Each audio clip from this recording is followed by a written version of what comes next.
Le bouquin dont je parle là, il analyse en fait une série de pays, l'Iran, la Turquie, la Libye, la Tunisie, pour voir d'une part l'impact du colonialisme européen, parce que ça on n'en parle jamais, alors qu'on ne peut pas comprendre le présent si on ne connaît pas le passé.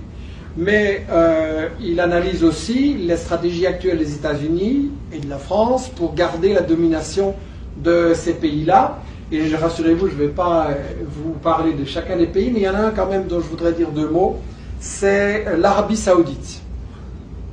Je crois qu'on n'en parle pas du tout de ce pays, et c'est vraiment dommage.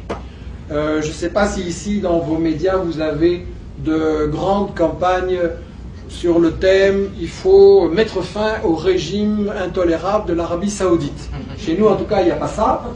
Et pourtant, il y aurait vraiment, à mon avis, des justifications pour lancer des campagnes médiatiques comme ça. L'Arabie Saoudite, si vous êtes une femme et que vous prenez le volant, en prison. Si vous êtes une femme et que vous allez à l'hôpital sans votre mari, en prison aussi.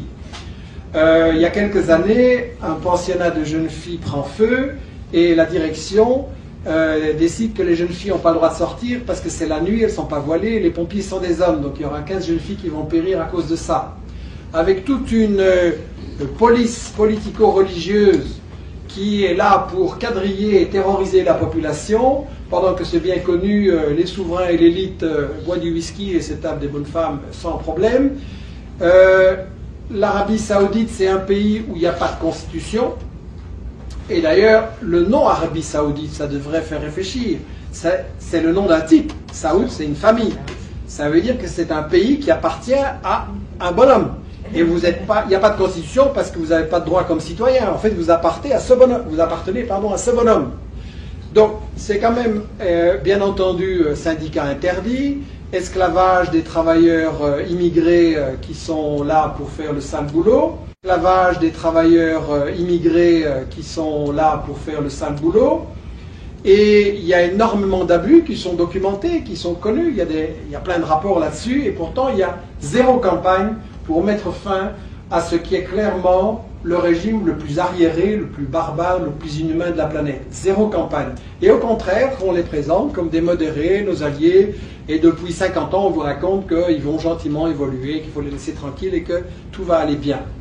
En réalité, on a fait alliance là-bas, les Britanniques d'abord et les États-Unis ensuite, avec les pires meurtriers, les pires assassins et les pires fanatiques, qui jouent un rôle derrière le terrorisme contre la Libye, contre la Syrie et d'autres pays, qui financent le terrorisme et le fanatisme en Europe occidentale aussi, à travers des mosquées, à travers des choses comme ça, certaines mosquées.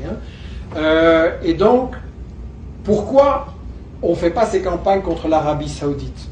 Tout simplement parce que, grâce à l'Arabie Saoudite, les pétrodollars sont directement recyclés, comme je le disais, à Wall Street et dans le budget des États-Unis pour continuer à faire la guerre. Plus le fait que l'Arabie Saoudite, déjà à l'époque, avait conclu, on en parle ça dans le bouquin, ils avaient mis sur pied le Safari Club, qui n'était pas une question de tourisme, mais qui était en fait un petit club où il y avait le Shah d'Iran, il y avait Mobutu du Congo, il y avait 2-3 dictateurs de ce genre-là, et il y avait le roi d'Arabie Saoudite.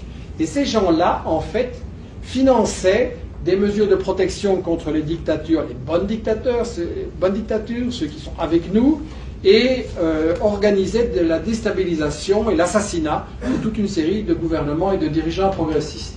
Donc il n'y aura jamais de campagne contre l'Arabie Saoudite si nous ne la faisons pas nous-mêmes.